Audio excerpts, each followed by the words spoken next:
Guys, हाजिर हूँ मैं आपके लिए नए एक्सप्लेनेशन वीडियो के साथ। तो बिना टाइम वेस्ट किए एक्सप्लेनेशन स्टार्ट करते हैं। उससे पहले वीडियो को लाइक और चैनल को सब्सक्राइब करना मत भूलिएगा। कंपटीशन शुरू होने से पहले जिया वॉशरूम में बैठी होती है। वो काफी नर्वस होती है, तो खुद को हौसला दे रही थी। तभी कुछ लड़कियां वहां गॉसिप कर रही थी। वो कहती है कि आज का कंपटीशन किम मिन के वजह से हो रहा है। सोशल कंट्रीब्यूशन टीम की हेड रिया से किम की शादी होने वाली है, तो उसकी इमेज बनाने के लिए है ये सब। दूसरी लड़की कहती है चेयरमैन चेयोंग भी तो अच्छी चॉइस है शादी के लिए। मैंने सुना है कि वो तीनों बचपन के दोस्त है और चेयोंग बेस्ट ऑप्शन है। तो पहली लड़की कहती है मिस्टर किम हैंडसम है, उनके पास भगवान का दिया सब कुछ है, दौलत है, शोहरत है। चेयोंग के पास क्या है?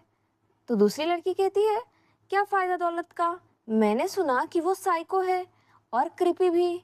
ये सुन के जिया गुस्से में बाहर आती है। वो उन पे पानी उड़ाती है वो उन पे पानी उड़ाती है तो वो वहां से चली जाती है।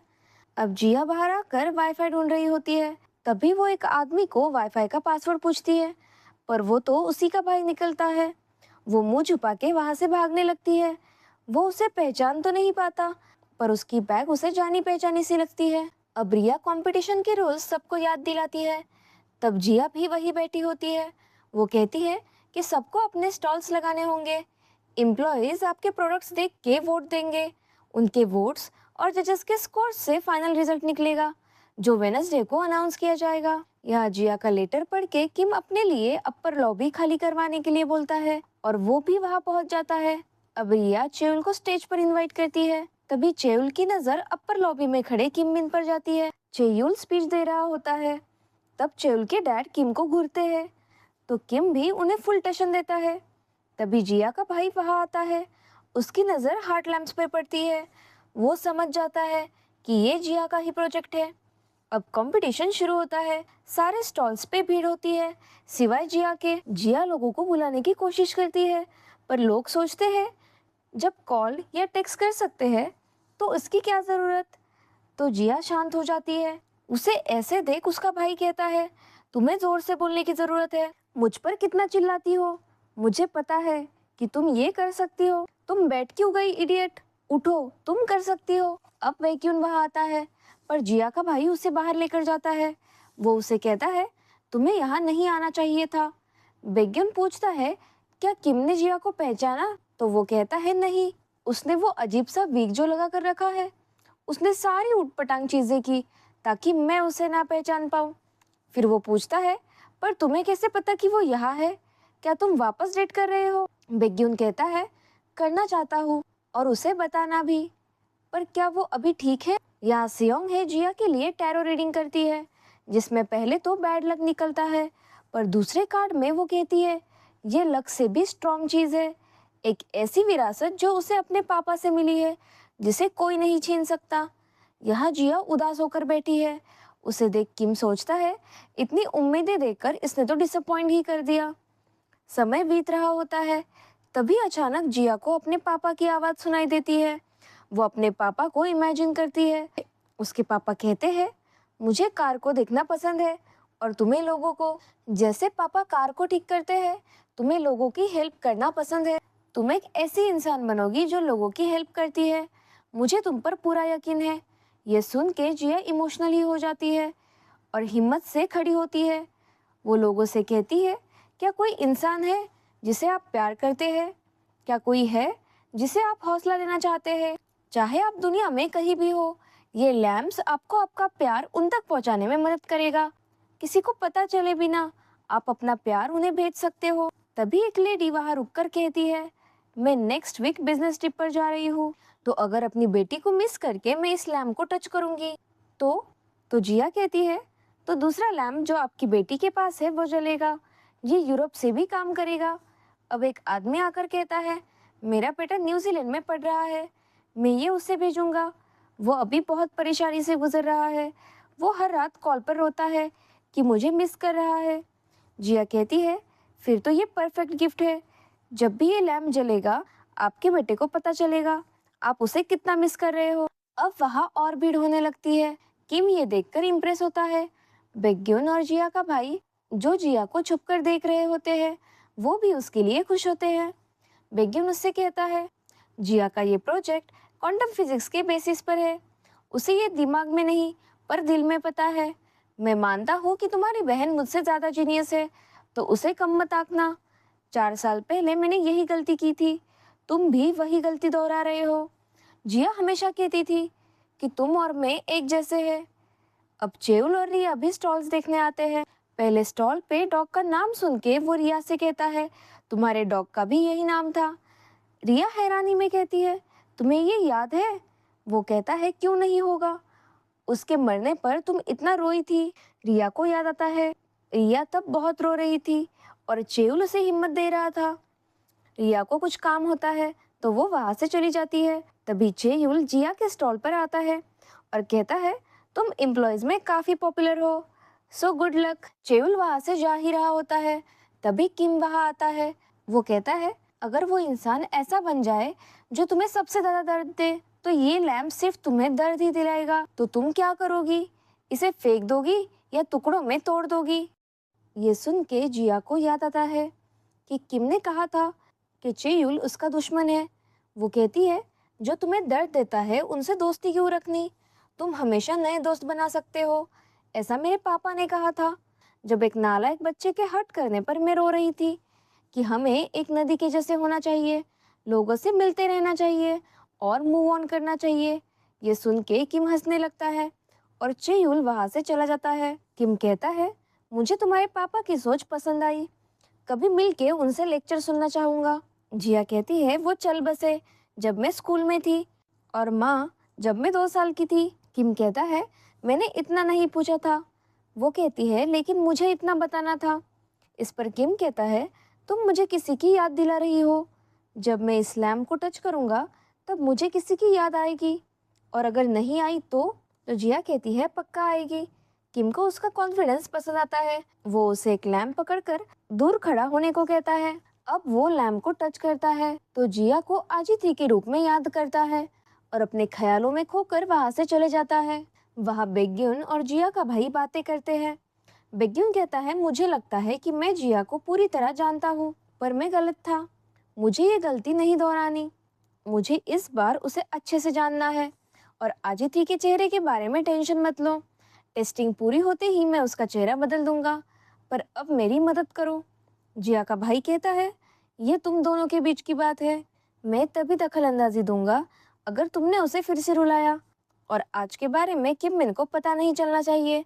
मैं नहीं चाहता कि तुम्हारे बीच कोई गलतफहमी हो, क्योंकि किम मिन अकेले बाकी लोगों से लड़ रहा है जो सेंटा मरिया टीम को बेचने की कोशिश में है। अब किम गाड़ी में पेट्रोल डलवा रहा होता है। वो क्रेडिट कार्ड भी गाड़ी की डिक्की में ही रखता है, पर जब वर्कर उसे क्रेडिट कार्ड और रिसिप्ट देता है तब उसे टच करता है, पर उसका ध्यान नहीं होता। यहाँ जिया बाहर आके सोचती है, अब कंपटीशन भी खत्म हुआ और किम के साथ मेरा सफर भी। तभी वहाँ एक आदमी को कुत्ते से एलर्जी होती है, तो वो चिल्लाते हुए दूर भागता है। उसे देख जिया को उनकी पहली मुलाकात याद आती है कि किम ने भी ऐसा किया था, रिया के छूने पर उसे एलर्जी हुई थी।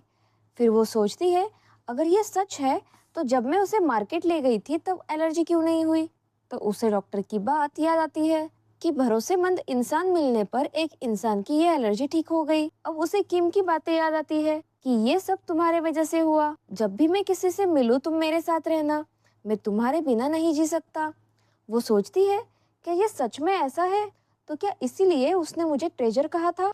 या किम को याद आता है कि उसने उस वर्कर को टच किया था पर उसे एलर्जी नहीं हुई, तो वो डॉक्टर से मिलने जाता है। डॉक्टर उसे वह इंसानों को टच करता देख शॉक में रह जाता है। वो सीधे जाकर डॉक्टर को गले लगता है। डॉक्टर इतना हैरान होता है कि उसे समझ ही नहीं आता पहले कौन सा सवाल पूछे। वो पूछता है, ये आखिर हुआ कैसे? वो कहता है, मैंने दिल से किसी को याद किया। डॉक्टर कहता है, क्या ये तुम्हारा पहला प्यार तो नहीं? क्या तुमने उसे प्रपोज किया?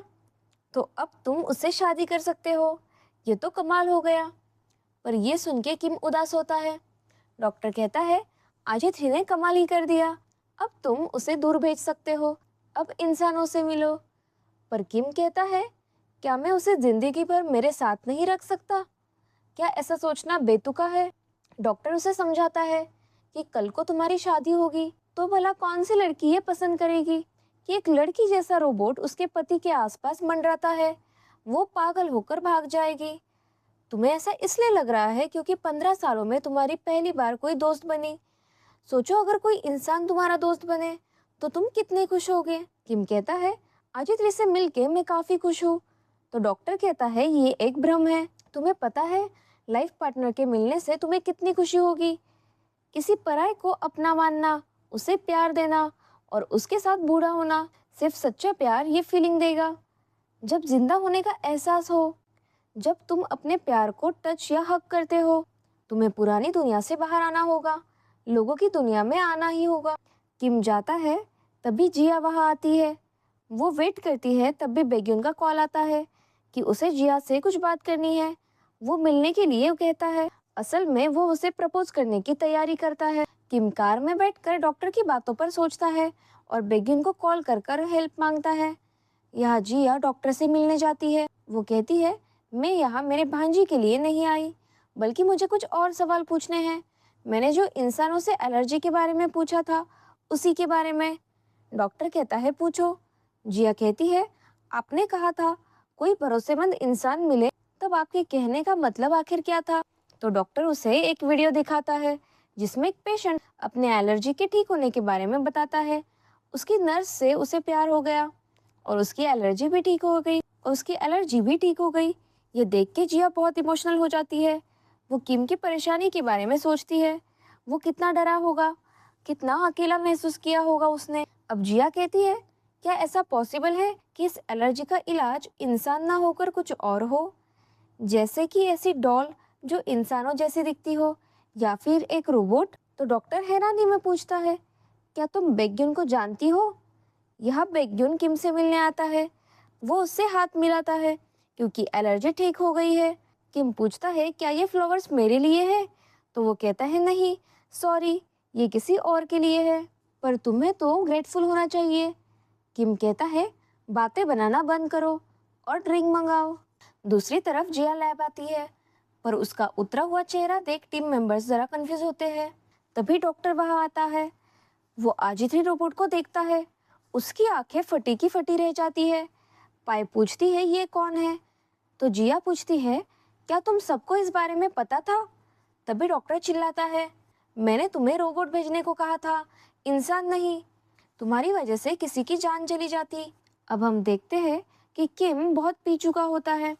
वो कहता है, तुमने मुझे रोबोट को ट्रेन करने को कहा, उसके साथ फीलिंग्स शेयर करने को कहा, पर जब मैंने ये किया तो मुझे उससे प्यार हो गया। मुझे आज ही 3 से प्यार हो चुका है। ये सुन के पेग्युन के पैरों तले जमीन खिसक जाती है। किम कहता है, मैं ये मानना नहीं चाहता, पर यही सच है। क्या तुमने सोचा था कि ऐसा कुछ होगा? मुझे पता ही नहीं चला कब मैं उसके आने का इंतजार करने लगा। मुझे ये पसंद आया कि कोई है जो मुझे सुने। ये पता होने से कि कोई है जो मुझे देखे, मुझे याद करे, मेरा हर दिन यादगार बन गया। बेग्युन कहता है, तुम काफी साल अकेले रहे हो, इसलिए तुम्हें ऐसा लग रहा है। उसने तुम्हें ठीक किया, पर उससे पहले कब तुम्हें उसकी आदत पड़ गई तुम्हें पता ही नहीं चला। किम कहता है, मुझे भी ऐसा ही लगा था, पर जब मैं आजिथी के साथ होता हूँ तब मुझे एहसास होता है कि मैं जिंदा हूँ। बेग्युन कहता है, खुद को संभालो, आजिथी एक रोबोट है। किम कहता है, पर मुझे लगता है कि आजिथी भी मुझसे प्यार करती है। ये सुन के बेग्युन थोड़ा घबराता है क्योंकि उसे पता है कि आजिथी बनकर जिया गई थी। पर फिर वो कहता है, ऐसा नहीं हो सकता, क्योंकि वो वही बोलती है जो उसमें इनपुट किया गया हो। अब किम रोते हुए कहता है, इसी इसी वजह से मैं पागल हो रहा हूँ। मेरा दिमाग कहता है कि ये सब भ्रम है, पर दिल कहता है कि ये सब सच है। अब मुझे क्या करना चाहिए? तुम ही बताओ, तुम्हें तो पता होगा कि क्या करना चाहिए। किम वही सो जाता है, तो बेगिन उसे घर पर छोड़ के आता है।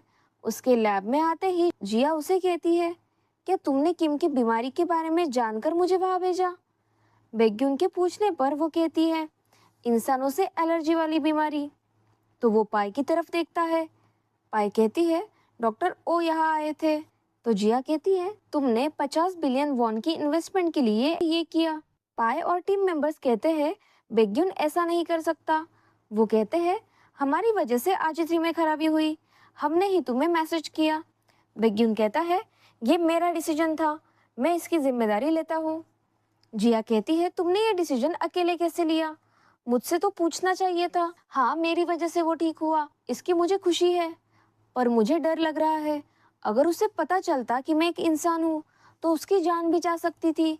मैं उसे अब कोई सफाई भी नहीं दे सकती। तुम्हारे वजह से अभी मैं उससे कुछ भी नहीं कह सकती। तुमने मेरे साथ ऐसा क्यों किया? जिया बाहर आती है, वहाँ उसकी स्कूटी बंद पड़ जाती है। चेउल के आदमी उसे देख रहे होते हैं। वो उसका चेहरा पहचान लेते हैं। वो सोचते हैं कि आजित्री ने विग बदल लिया है, पर वो हमारी चील जैसे आंखों को चकमा नहीं दे सकती। वो उसका पीछा करते हैं और उसे बैग लेकर अंदर जाते देखते हैं और सोचते हैं, ये क्या था? क्या रोबोट घर से भाग गया? तभी जिया के भाई को वो घर के अंदर जाते देखते हैं। उन्हें लगता है कि किम ने रोबोट को यहाँ छुपाया है। उसका भाई जिया से कहता है, अच्छी नींद लो और आराम करो। जिया कहती है, काश मैंने आपकी बात मान ली होती और जॉब कर लिया होता। आपकी बात मान लेती तो ऐसे बेकार ना बनती। वो कहता है, तुम अभी यंग हो, कई लोगों को तो पता भी नहीं होता कि उन्हें क्या करना है। जिया कहती है, पता हो के भी मैंने क्या कर लिया? अपने ही पैरों पे कुल्हाड़ी मार ली। मेरी जिंदगी हर मोड़ पर खराबी होती जा रही है। अब डॉक्टर बेक्जुन को कहते हैं, ये मैं मानता हूँ कि तुम्हारी वजह से किम ठीक हुआ, पर इसका साइड इफेक्ट भी है। वो सोचता है कि वो रोबोट से प्यार करता है। अगर उनमें शुरुआत से सब हो तो होप से। क्या तुम में ये हिम्मत है उसे सच बताने की? अब बेक्जुन लैब में जाकर आजिथ्री से किम के साथ उसका रिलेशन पूछता है। वो कहती है कि वो सिर्फ एक अच्छी दोस्त है, पर उससे प्यार नहीं करती। उसे याद आता है कि किम ने कहा था कि उसे लगता है कि वो उससे प्यार करती है। अब वो लेंस में रिकॉर्ड सारी फुटेज देखता है जिसमें उन दोनों ने किस किया था, और किम कह रहा था कि काश तुम एक इंसान होती। ये देखकर उसका तो दिल ही टूट जाता है। वो जिया को कॉल करता है और कहता है, मुझे उस दिन तुम्हारे पास आना ही नहीं चाहिए था। वो कहती है, खुद को दोष मत दो, मैं भी पैसों के पीछे अंधी हो गई थी, जो काम के लिए मान गई। वो कहता है, मैं जा सकता था, पर मैं रुका सिर्फ किममिन की हेल्प करने के लिए। मैंने ये सोचा ही नहीं कि इस प्रोसेस में किममिन वापस हट हो जाएगा। जिया कहती है, हमें सच बताना चाहिए, इससे पहले कि बहुत देर हो जाए। वो सोचते हैं कि कल उसे सच बता देंगे। या किम को होश आता है तो वो आजिथी को फोन से हेल्प के लिए बुलाता है। वो वहाँ जाती है। वो कहती है, क्या आपने बुलाया मास्टर? वो कहता है, मैं तुम्हारे साथ बहुत कुछ करना चाहता हूँ, पर नहीं कर सकता। तुम्हारे साथ बूढ़ा होना चाहता हूँ, तुम्हारे लिए खाना बनाना चाहता हूँ, तुम्हें हक भी करना चाहता हूँ। तुम नहीं बदली हो, पर मैं बदल चुका हूँ। आजित्री कहती है, तुम दुखी दिख रहे हो, पर तुम कैसे भी दिखो, तुम मेरे मास्टर हो। ये सुन के किम रोने लगता है। अब दूसरे दिन बेक्युन जिया को लेने उसके घर आता है। चेउल के आदमी उन्हें देखकर सोचते हैं, तो रोबोट यहाँ इस घर में छुपा है। तभी उन्हें मिस्टर यून का कॉल आता है। वो पूछते हैं, क्या तुमने आजित्री को पकड़ा? वो लोग कहते हैं, नहीं, पर हमें इम्पोर्टेंट जानकारी हाथ लगी है। मिस्टर यून कहता है, तुम लोग किसी काम के नहीं हो, मैं तुम्हें काम से निकालता हूँ, और कॉल कट कर देता है। यह डॉक्टर को कॉल पर पता चलता है कि उसका फॉरेन का पेशेंट मर चुका है, क्योंकि उसे प्यार में धोखा मिला। वो लड़की फ्रॉड निकली और इस शौक से उसकी एलर्जी बहुत बिगड़ गई, जिस कारण उसकी मौत हो गई। तो डॉक्टर जिया को तुरंत कॉल करके बताता है कि उस पेशेंट की मौत हो गई, तुम उसे सच नहीं बता सकती। उसे एलर्जी शॉक लगा, जिससे वो मर गया। जब उसे पता चलेगा कि सबने मिलकर उसको धोखा दिया, तो पता नहीं क्या होगा। तुम्हें चुप रहना होगा और वापस कभी उसे नहीं मिलोगी। तो बेग्योन किम के पास जाकर उसे कहता है कि हमें आजिथ्री को रिसेट करना होगा। पाई जिया को आजिथ्री बनाकर तैयार करती है। वो किम के सामने आती है। वो कहता है, तुम दुखी थी क्योंकि मैंने तुम्हें डांटा था। आज ध्यान से सुनना, मैं तुम्हारी तारीफ करने वाला हूँ। इस एक महीने में तुम मेरी दोस्त थी, मेरा ट्रेजर थी, मेरा वो दरवाजा थी जिसने मुझे असली दुनिया से मिलाया। तुम्हारा साथ हर एक मिनट जैसे एक चमत्कार था। जिया कहती है, मैंने तुम्हें ठीक नहीं किया, तुम्हारे दिल में लोगों के लिए लगाव है और प्यार है, उसने तुम्हें ठीक किया है। पर अच्छा होता अगर ये मेरे लिए ना हो कि किसी और के लिए होता। मैं आशा करती हूँ कि तुम हमेशा खुश रहोगे और मजे करोगे। मैं भी तुम्हारी तारीफ करने वाली हूँ, तो ध्यान से सुनो। तुमने मुझे एहसास दिलाया कि मैं कितनी कीमती हूँ। तुम मेरे दोस्त थे, तुमने मुझे ट्रेजर की तरह ट्रीट किया, मुझे स्पेशल फील कराया। तुमने मेरे लिए जो भी किया वो मैं कभी नहीं भूलूंगी। किम कहता है, अब मैं तुम्हें रीसेट करने वाला हूँ।